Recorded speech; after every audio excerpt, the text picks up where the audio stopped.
காவிரி குண்டாறு என்பது எங்களுடைய தலைவர் அவர்கள் இந்த அவையில் அறிவித்த திட்டம்.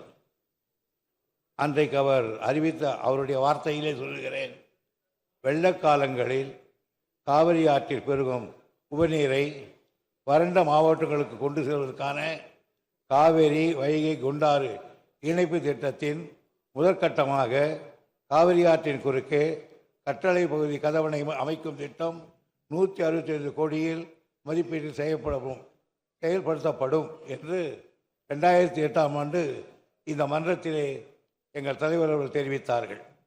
அந்த மாயனூர் கதவணைப்பை அமைத்து காவிரி வைகை குண்டாறு இணைப்புக்கு அடித்தளமிட்டவர் எங்களுடைய தலைவர் அவர்கள்தான். இந்த திட்டத்துக்கு 3 கட்டங்களாக நிறைவேற்றப்பட வேண்டும் என்று திட்டமிடப்பட்டது. முதல் கட்டம் காவிரி முதல் தெற்கு வெள்ளாறு வரையில் 188.45 கிலோமீட்டர்.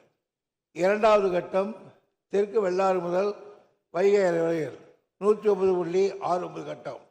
மூன்றாவது கட்டம் வைகை முதல் குண்டாறு வரையில் 34.04 கிலோமீட்டர். இந்த திட்டம் மாண்பு உறுப்பினர்கள் சொன்னதைப் போல கரூர், திருச்சி, புதுக்கோட்டை, சிவகங்கை, ராமநாதபுரம் மாவட்டங்களில் 52,000 ஏக்கர் நிலங்களுக்கு குடிநீருக்கும் பாசன வசதி செய்வதற்காக அமைந்திருக்கிறது.